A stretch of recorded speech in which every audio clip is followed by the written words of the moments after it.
Arde. Tore, walang bayak yan. Kuya. Ngayon lang kung nakarinig na si PNP, sasabihin, ang nag-drugs, hindi adik! Anong klaseng si PNP ka? 20 years din ako sa servisyo, pero yung sinabi ko hindi tama. Anong klaseng PNP ka?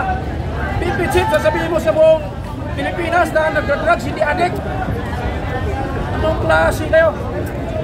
Sir, bilang isang dating official PNP, uniform personnel, ano po ang inyong saloobin? Bakit nagkaganito ang ating bansa sa pamumuno ni BBM at ni Marvel? Eh, bangag sila di ba? Bangag. Eh, siguro, yan lang yung kaya nila kasi puro sila bangag. Baka si PNP bangag na rin. Adik kasi, adik! Lumabas kayo mga retired! Saan yung mga retired? EAP, PNP, dating mga PC, lumabas kayo! Para suportan natin si Pierre Arde. Nakinabang kayo mga retirees, na-increasean din kayo. Hindi kayo lumabas. Ipakita natin yung suporta natin kay Pierre Arde. Hindi natin ibibigay si tatay! Naging emotional po kayo, sir. Bakit gano'n na lang ang pakiramdam mo ngayon? Alam mo, naiyak ako kay Pierre Arde nung hinuli siya sa airport eh. Masama talaga ng loob ko. Hindi ko kaya na mangyari sa kanya yung... Duterte! Duterte! Duterte! Duterte! Duterte! Duterte! Duterte! Duterte! Duterte! Duterte! Duterte! Duterte! Duterte! Palabasin nyo na!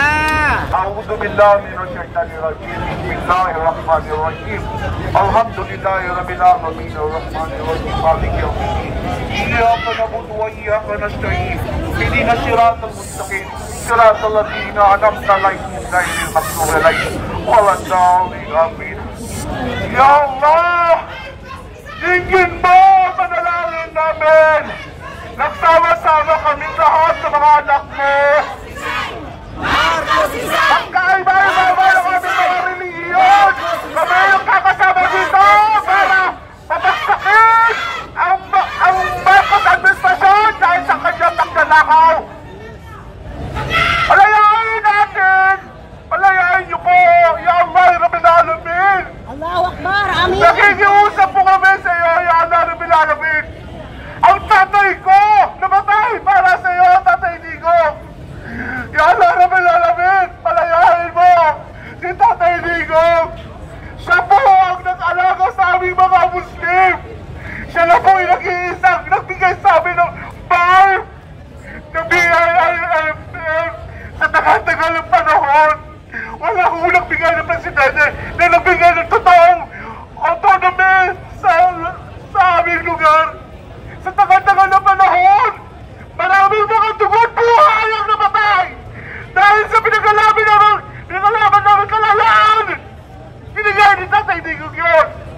Ya Allah, Rabbil Alamin! Ya Allah, Rabbil Alamin!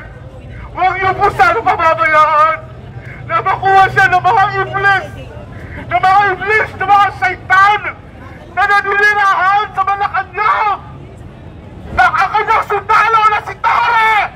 Walang hiya! Mukhang pera! May araw kami kay Allah! Rabbil Alamin! Ya Allah! Ya Allah! Ibigsak mo ang sumpa sa lahat ng mga demonyong sumisira sa aming bayan! Ya Allah! Rabbil Alamin! Nagmamakawa kami sa iyo! Kinikilala namin ang iyong kapangyarihan! Ya Allah! Rabbil Alamin! Isipin mo ang bawat mga biktima ng mga durugista na nilabanan ni Tatay Digong na pinatay niya para sa kabutihan ng sambayang Pilipino! Ya Allah, Rabbil Alamin! Wala akong kasalanan si Tatay Digong sa lahat ng paratang ng ICC! Lahat po ito ay paratang na mga kalaban niya sa politika! Lahat po ay paratang ito ng mga oligarkong sinigasahan niya! Ya Allah, Rabbil Alamin! Katawan ka benar! Ugubaga si Tatay Digong! Ugubaga kanya!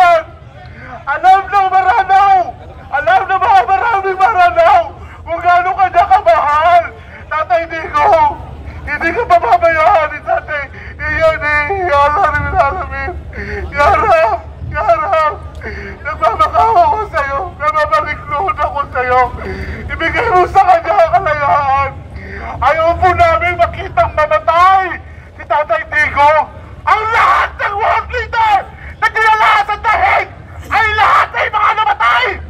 Di kayo namatay! Di kayo mga nangyari sa Middle East! Namatay si Saddam Hussein, pinakataon nila na may hawak siyang biochemical weapon. Sa bandang huli, after his execution, they found out nothing in Iraq. They also did that to Libyan leader Muammar Gaddafi. Ano ginawa nila? Pinatay rin nila ang kapo namin mga Muslim. Ito, nag-iisa namin leader na nagmamahal sa aming mga Muslim. Nagbigay sa amin ng lugar na masasabing amin. Nandito na po ngayon. Nasa kamay ng mga kalaban naming mga satanista. Sa kalaban ng mga... Allahu Akbar! Allahu Akbar! Allahu Akbar! Allahu Akbar!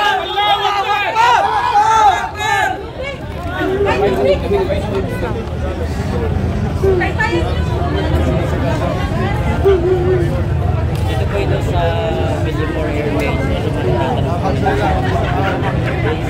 Sa gate 5 po kami.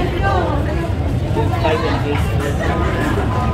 Ito po sa tapat ng Tissue. May tissue kayo? Tissue po.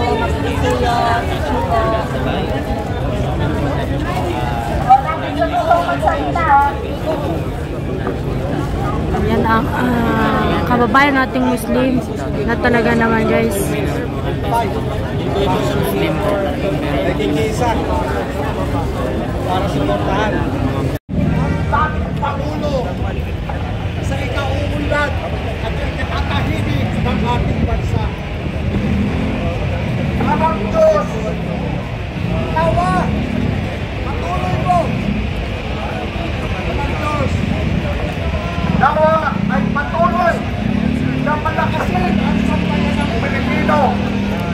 Huwag yung papayagan ng hindi ang aming loob nang sa kanon ay batisin ang puso't isipan ng pangang na Presidente si Bongbong Marcos. Manangin din namin, ito po ang puso't isipan ng mga tao na nasa likod ng pagkakapuso na ito. Ang lahat po ng ito ay aming dinadalangin sa pangalan ni Jesus. Amen! Amen!